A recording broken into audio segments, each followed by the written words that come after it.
Assalamu alaikum dear students. I welcome you to the 14th lecture of probability and stochastic processes. Starting with the previous lecture, we have started a systematic study of continuous random variables through processing of their probability density function PDF and cumulative density function CDF. In the last lecture, we learned that PDF can be considered as a narrow dam or dike built on top of a constant width bar. The extent over which this dam exists is the range of random variables.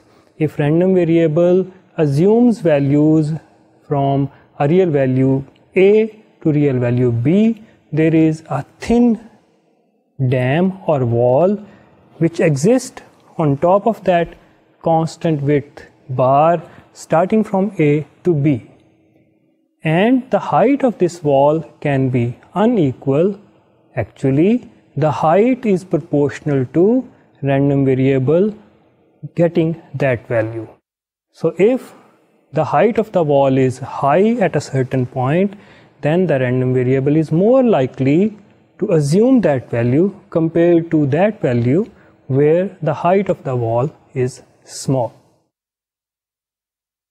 For these cases, the probability of an event that the random variable assumes values inside a small given interval is equal to the total weight of the wall bounded from below by that constant width bar, from the left with the lower value, from the right with the higher value, and from the top by the height of the wall. Assuming that the total weight of all the sand used in construction of this thin wall is equal to a unit, 1 kilogram, 1 gram, or whatever you assume.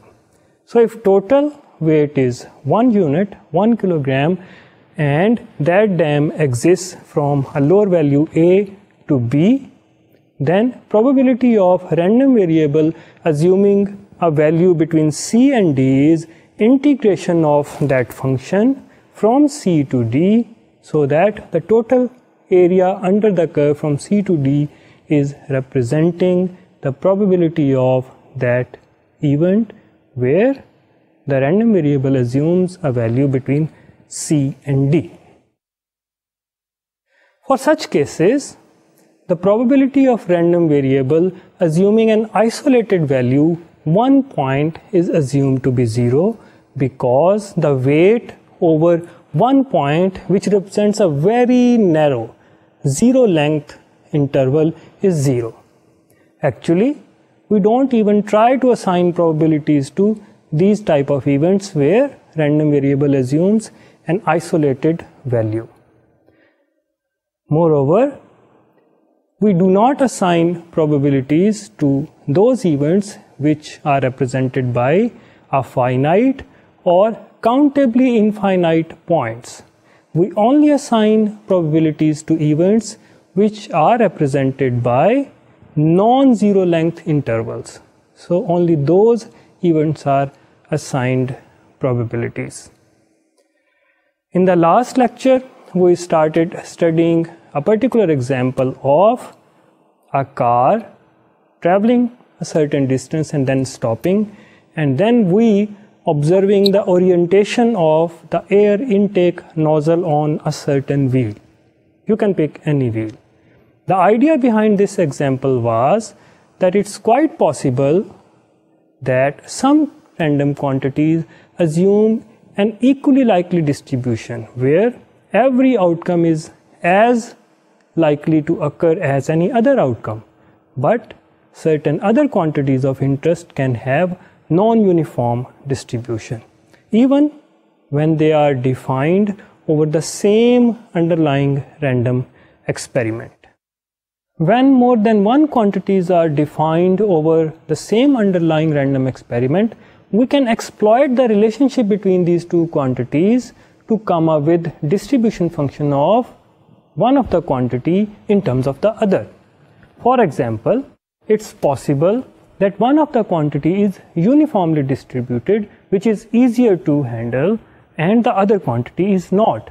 But due to the relationship between the two quantities, we can come up with the distribution function of the quantity, the random variable, which is not uniformly distributed, in terms of the quantity which is uniformly distributed. This will be clear in the example we started working with, and this will be done through processing of PDF and CDF of two quantities which are related to each other.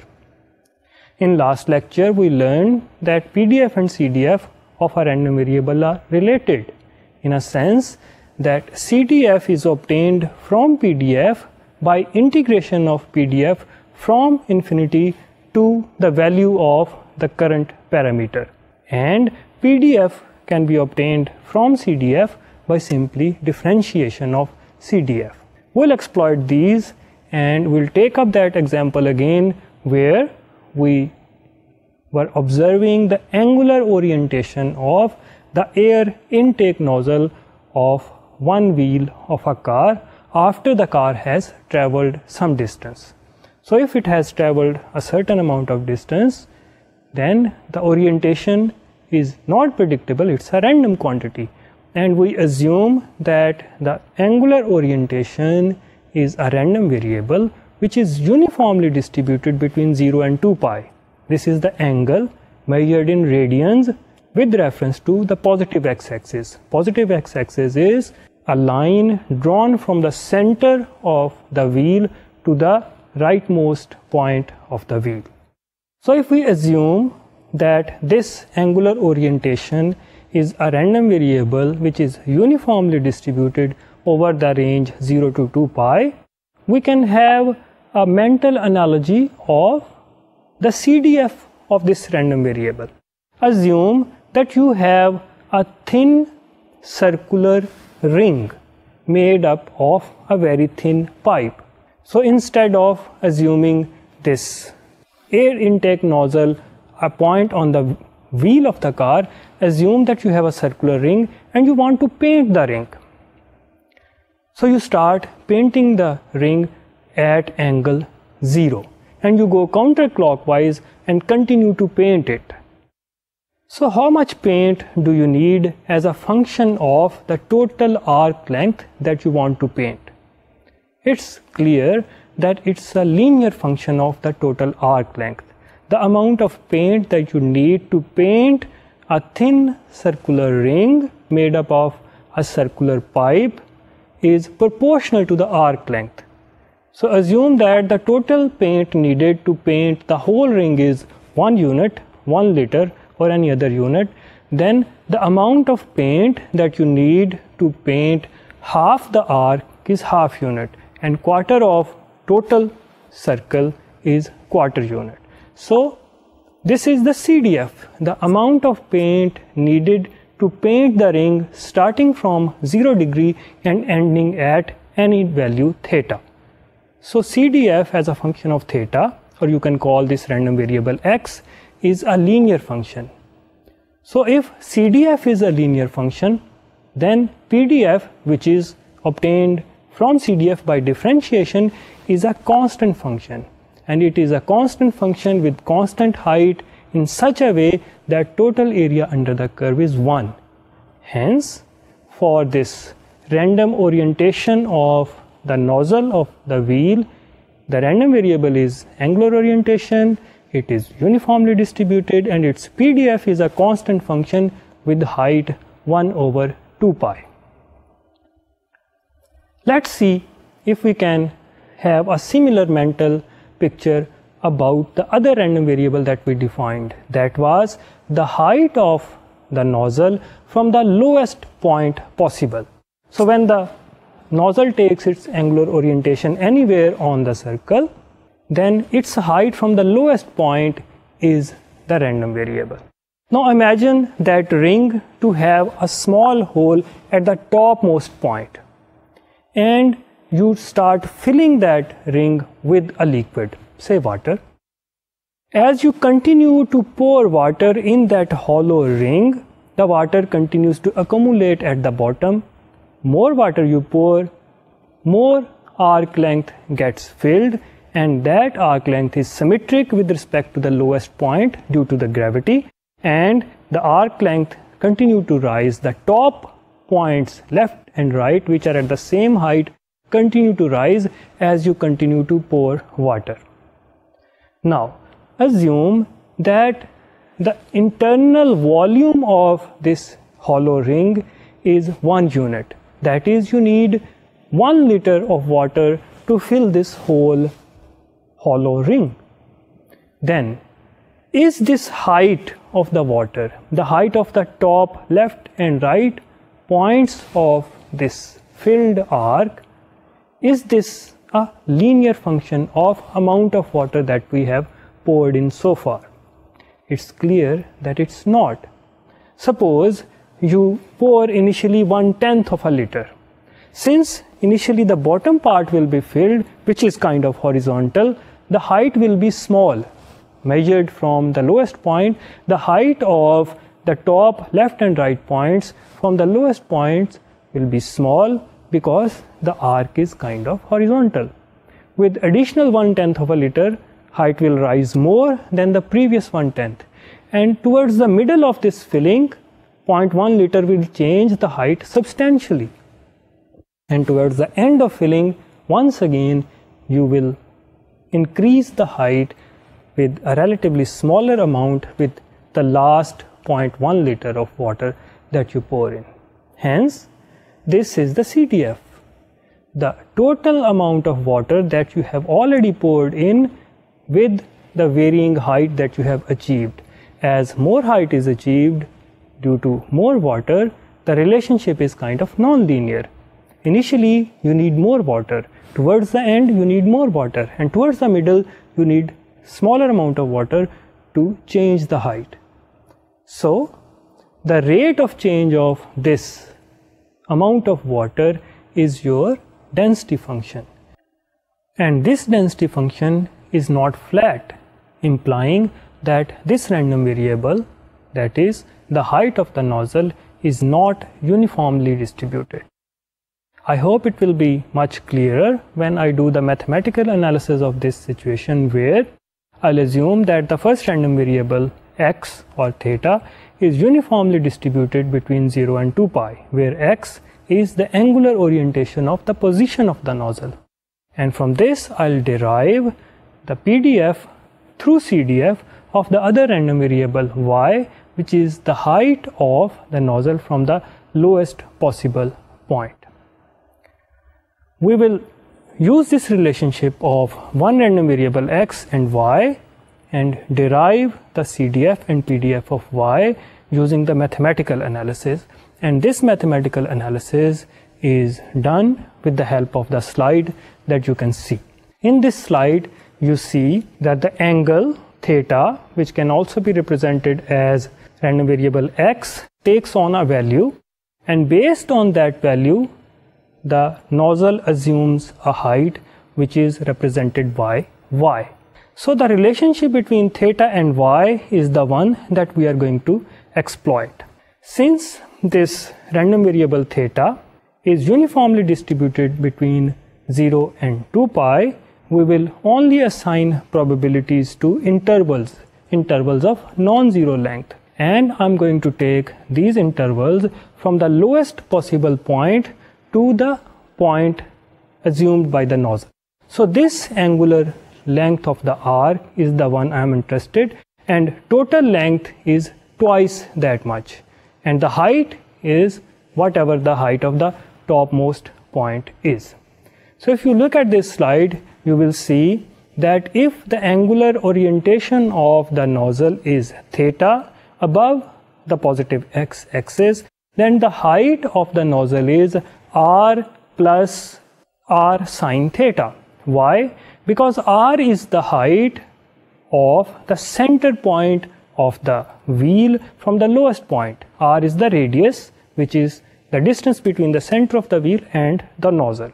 So the center is a distance r above the lowest possible point, and if we increase theta above that, then you add to that a distance which is the vertical distance of this angular orientation.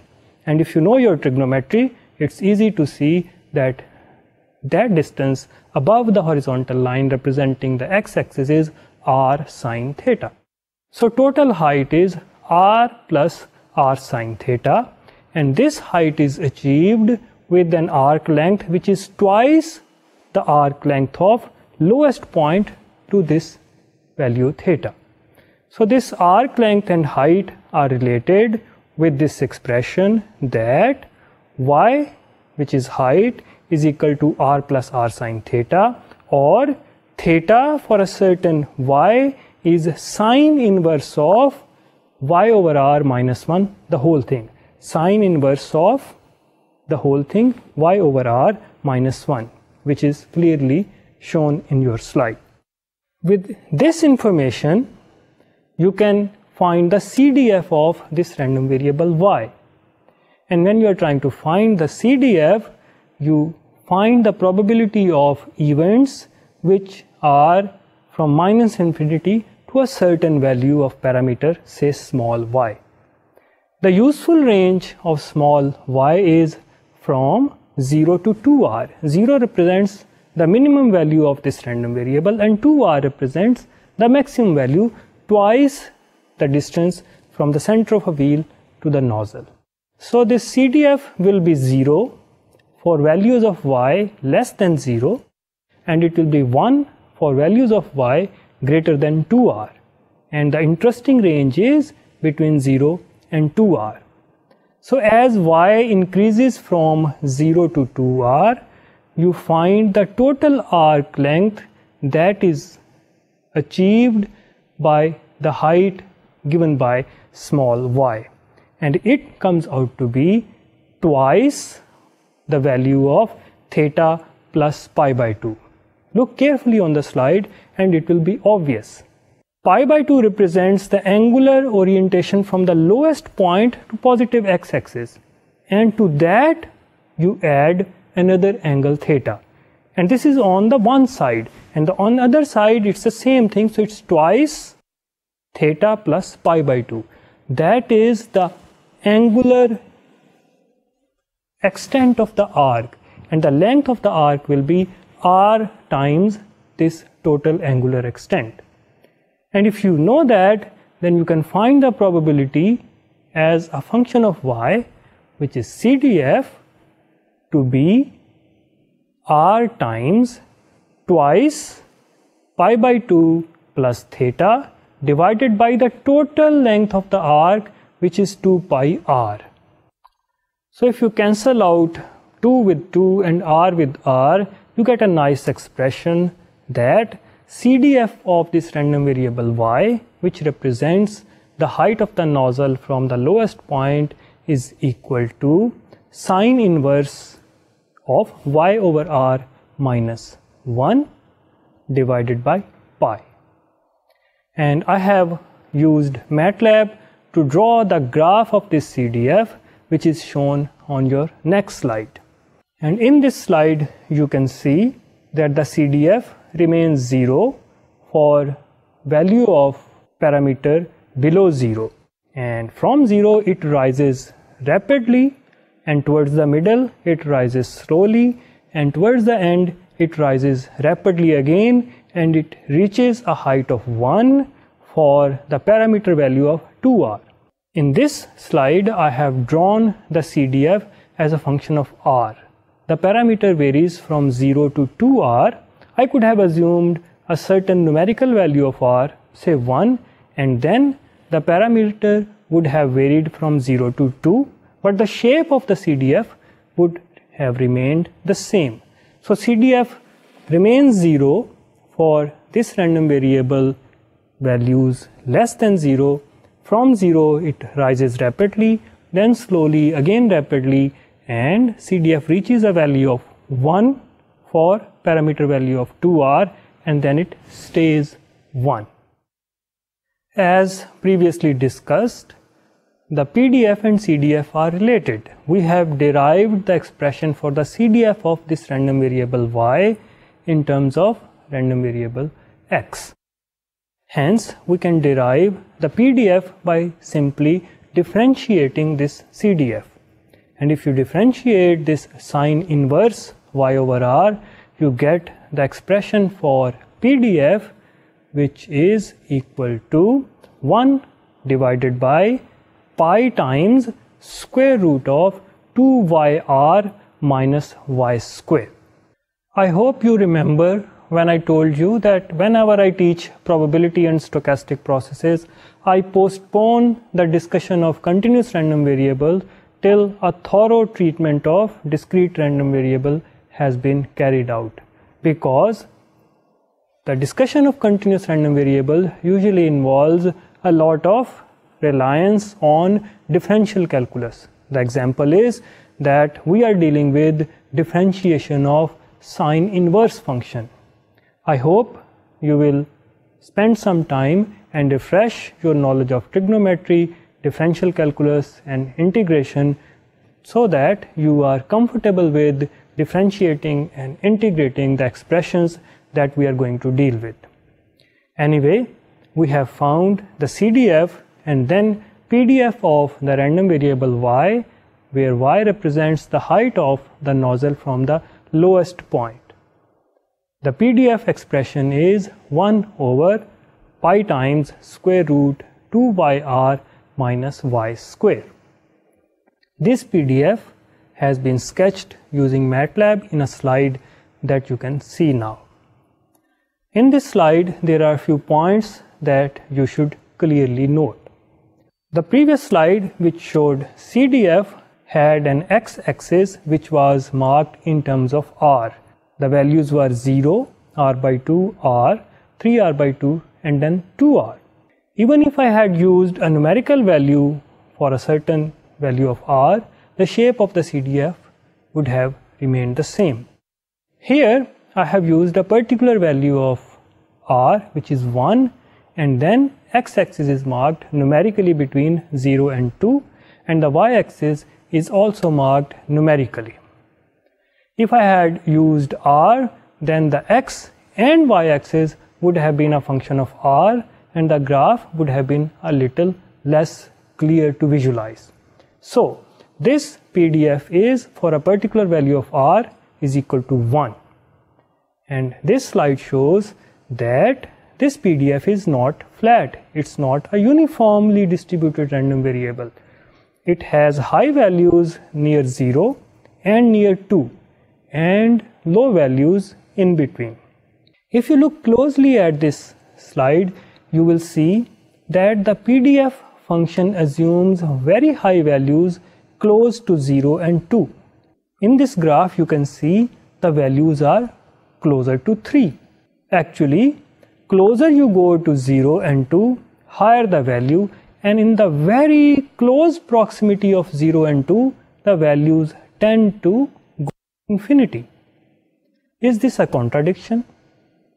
We said that probability of any event cannot be larger than 1.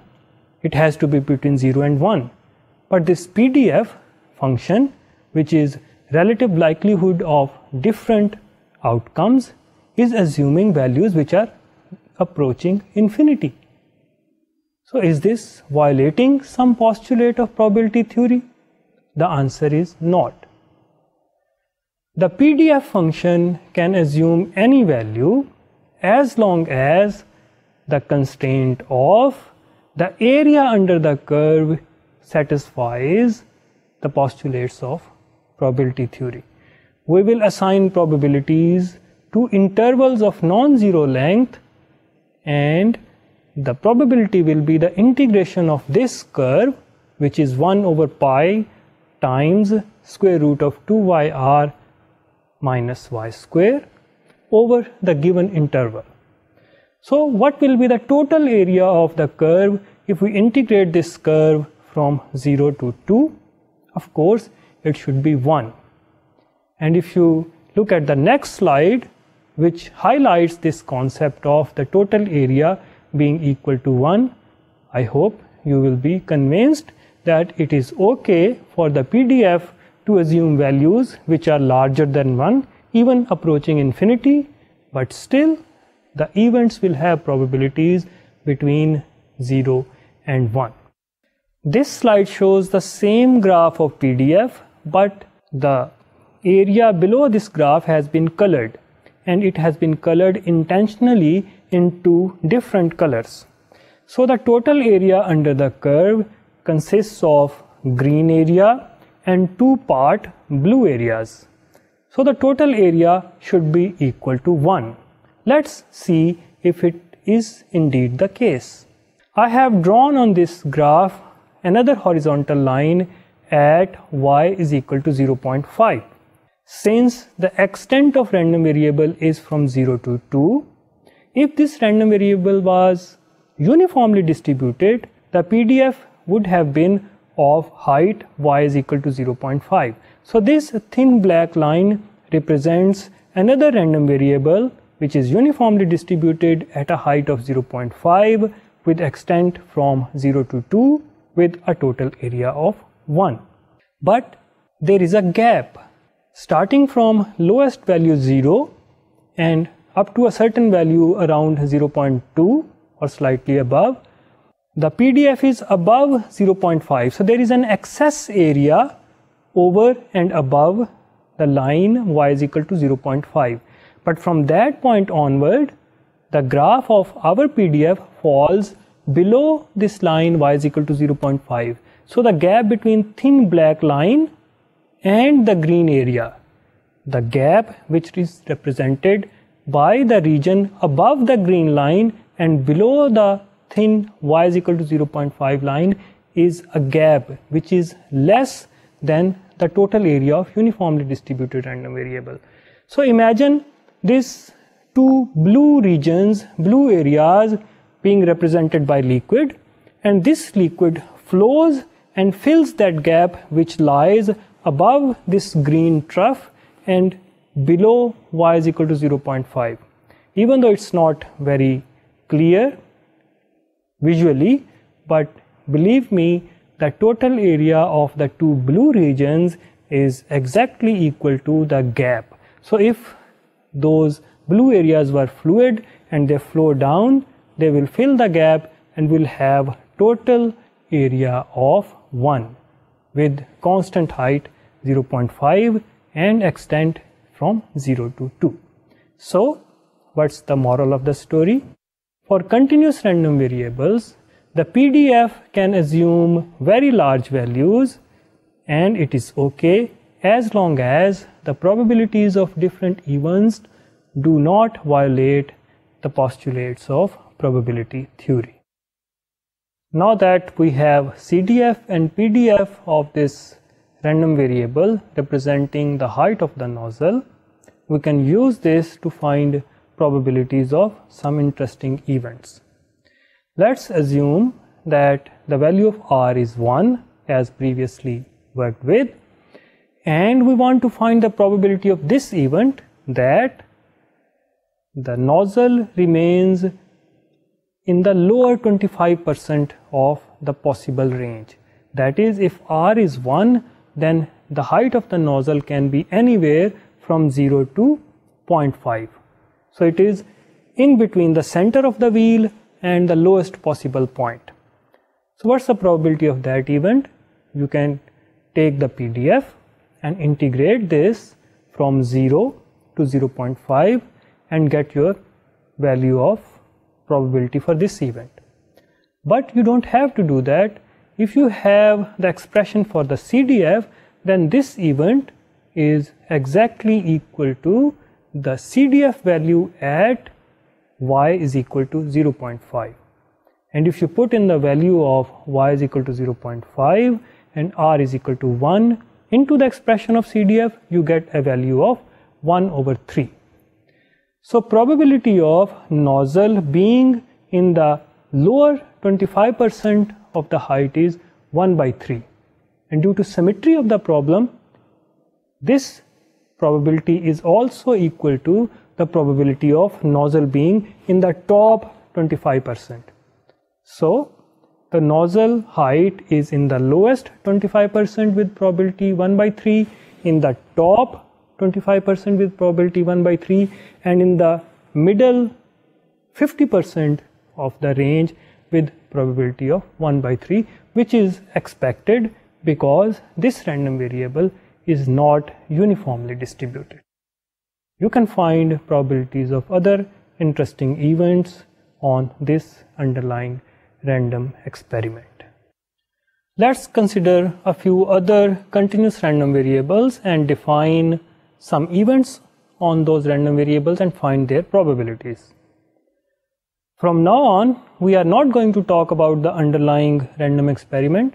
We are just going to start with the expression or the graph of the PDF or CDF and derive probabilities of events from those PDF and CDF. So let's start with a uniformly random variable. If this random variable is uniformly distributed over a range, say from A to B, then the height of PDF will be 1 over B minus A, because the total extent, the length is B minus A, and the height must be 1 over B minus A, so that the total area under the PDF in the extent is equal to 1. The CDF of such a uniformly distributed random variable is a linear function which rises from A to B, starting from a height 0, reaching a height 1. So CDF will have 0 for values of parameter below A, it will have value 1 for value of parameter more than B, and from A to B, this CDF as a function of x will be x minus A divided by B minus A. So it's a linear straight line type of function. Let's take particular values of A and B. So we'll take A is equal to 0 and B is equal to 6. Our random variable is uniformly distributed from 0 to 6, hence the height of the PDF will be 1 over 6. This PDF and the related CDF are drawn on the slide that you can see. From this slide, you can derive the probabilities of different interesting events. Let's start with a simple event that random variable is in the range 2 to 4. The total extent is from 0 to 6, but we are interested in finding the probability that the random variable happens to be between 2 and 4. All you have to do is find the area under the curve starting from 2 ending at 4. This length from 2 to 4 is 2, height is 1 over 6, so total area of this rectangle bounded by 2, 4 and 1 over 6 over the top is 1 by 3. So probability of random variable being in the interval 2 to 4 is 1 over 3. Let's talk about another interesting event. I want to find the probability that the observed random variable, which is uniformly distributed between 0 and 6, will always very close to the integer values. So it's never more than 0.1 units away from integer values, which are 0, 1, 2, 3, 4, 5, 6. So this event has multiple intervals associated with it. Hence, the event will be that random variable lies between 0 and 0.1, or 0.9 and 1.1, 1.9 and 2.1 go on, and 4.9 and 5.1 and 5.9 and 6. The total length of all these intervals around the integer values comes out to be 1.2, and the total area under the curve over all these intervals comes out to be 1.2 multiplied by 1 over 6, which is the height of PDF, and this comes out to be a probability of 0.2. So probability of this random variable being close to integer values by not more than 0.1 unit is 0.2. Let's find probability of another event, which is a conditional event. What is the probability that the random variable is larger than 4 given that random variable is larger than 2? This given that is the additional information that the experiment was performed, observation was made, and that observation did not lie between 0 and 2. It lied between 2 and 6. With this additional information, what's the probability that random variable now lies from 4 to 6?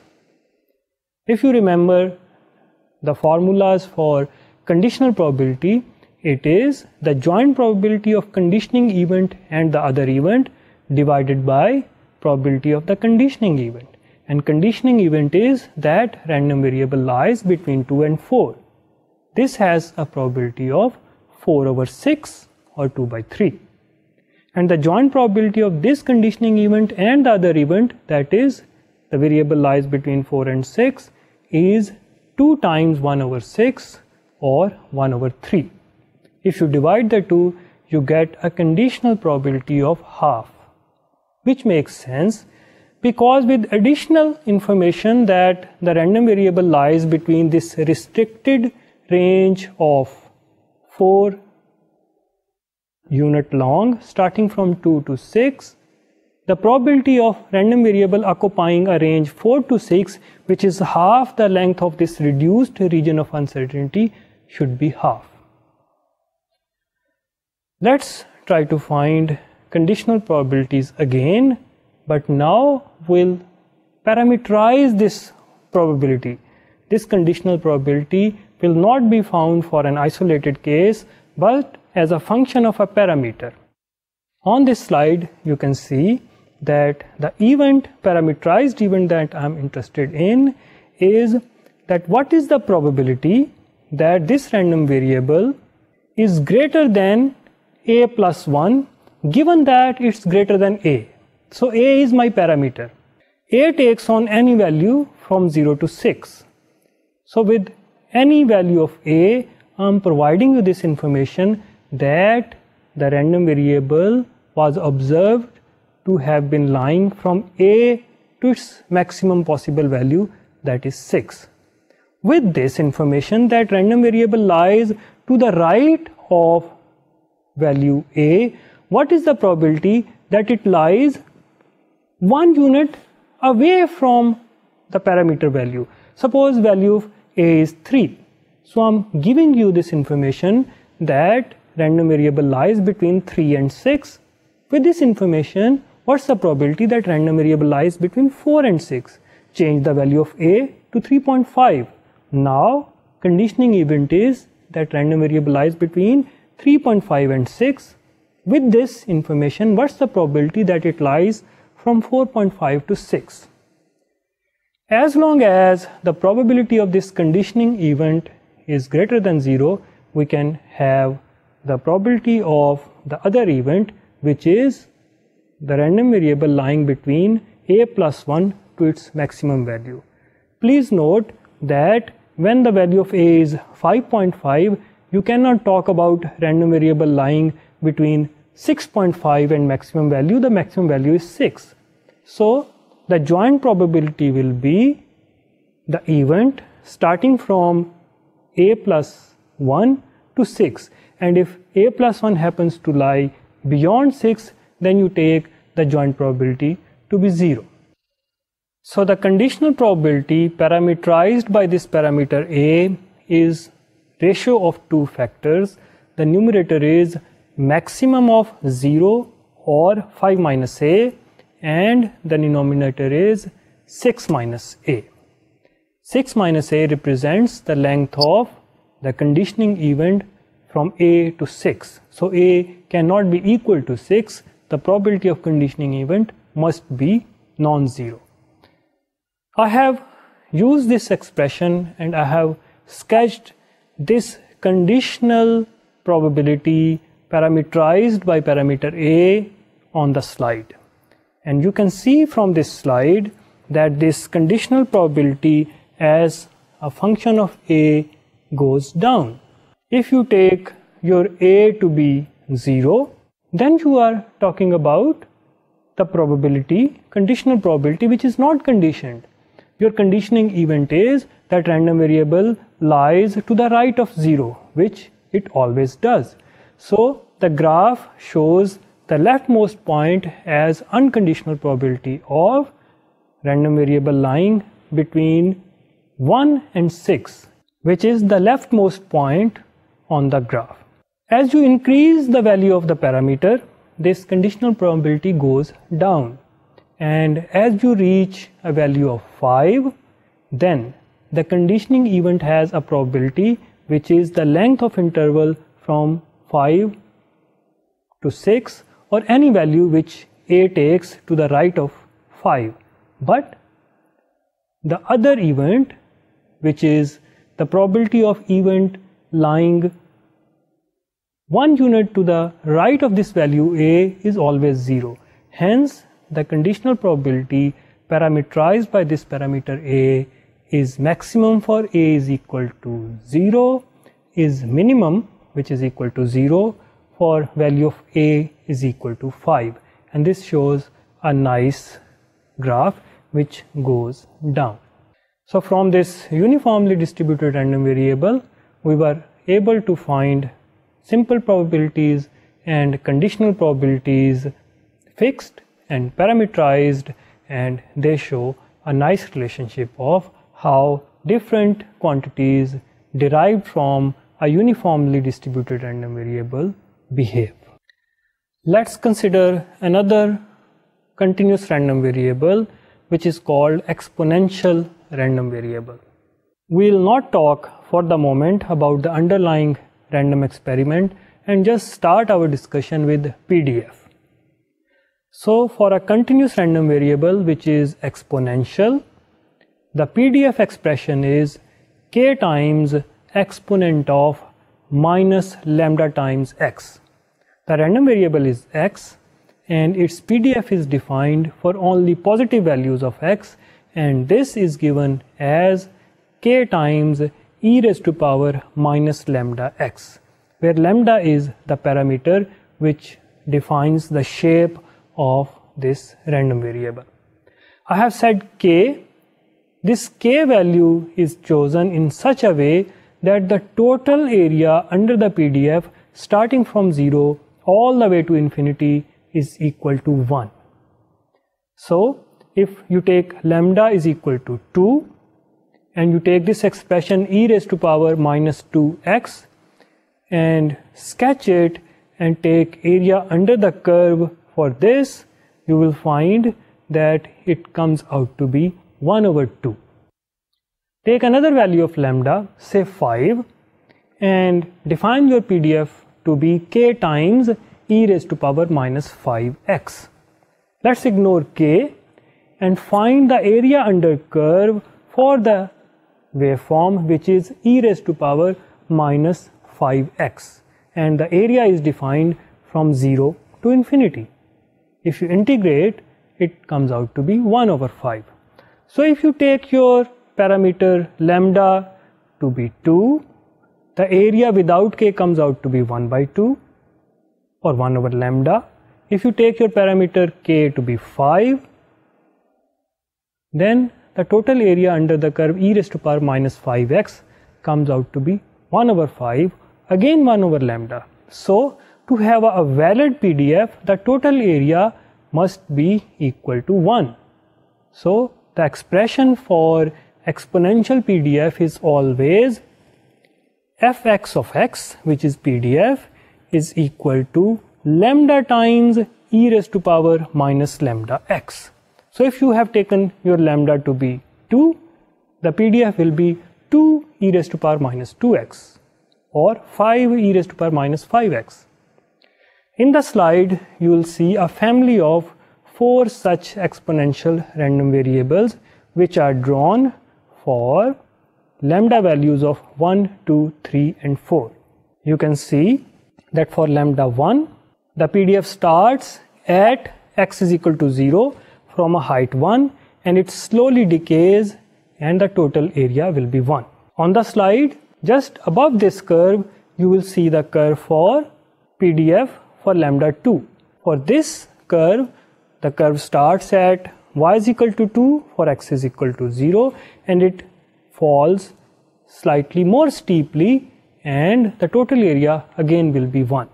So for larger values of lambda, the curve starts at a higher point, falls off quickly, but giving you a total area of 1. So this family of exponential continuous random variables is controlled by parameter lambda, and this lambda, which is called intensity of this exponential random variable, defines how steeply the PDF falls, how high the PDF starts, and the general shape, which is always a falling exponential. This distribution, exponential distribution, is very important in modeling real life situations. It is extensively used in reliability theory. This PDF can model the survival times. When I say survival time, I mean what is the time it will take for a working system to break down and not work anymore. For example, you have a server installed and it is going to break down for one reason or the other. So what's the PDF or relative likelihood of times that it will survive before it breaks down? So if the server is running, then it is quite highly likely that it will continue to run for a certain smaller interval of time, say 2 minutes. And it is less likely for this server to continue to run for 300 hours. So probability of this server surviving for 3 minutes after deployment is high, indicated by the high value of PDF, and this server surviving for 300 hours after the initial deployment is low. So this exponentially falling curve is PDF, and it represents relative likelihood of survival times starting from the initial deployment. And you can find probabilities of different interesting events. For example, taking the example of server again, what's the probability that this server will survive 100 hours?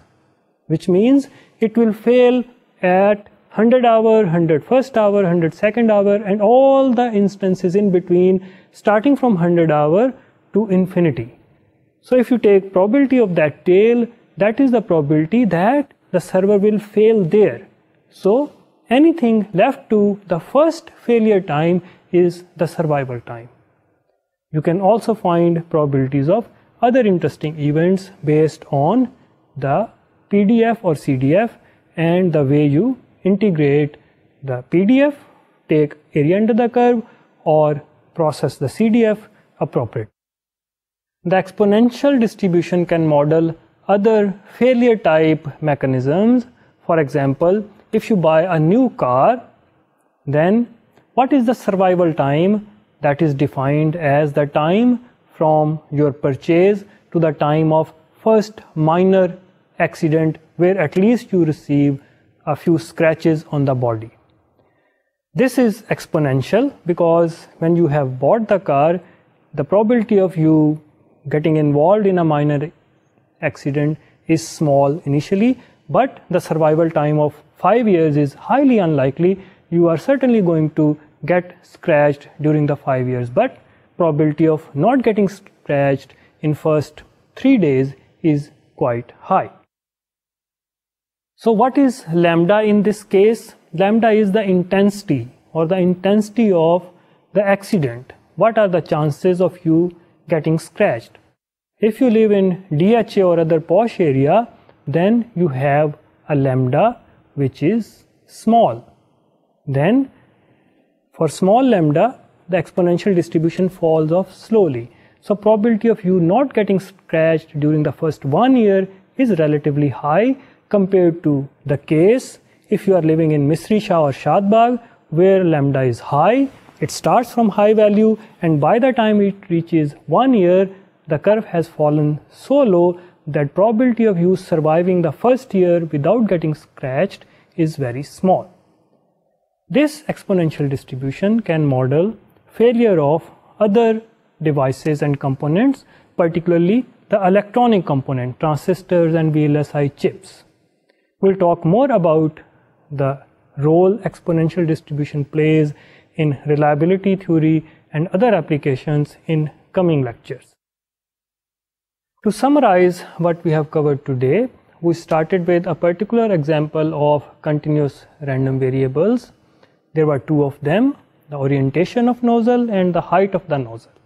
And there was a relationship between the two random variables, and we exploited that relationship to find the CDF of one from the CDF of the other. Then we studied other random variables, continuous random variables which were uniformly distributed and exponentially distributed. And while dealing with these random variables, we just looked at the PDF and CDF without worrying about the underlying random experiment. We'll continue this approach and work with other continuous random variables by processing their PDF and CDF and finding probabilities of interesting and meaningful events, absolute and conditional. This will be done in next lecture. Till then, I wish you the best. Thank you. Khuda Hafiz.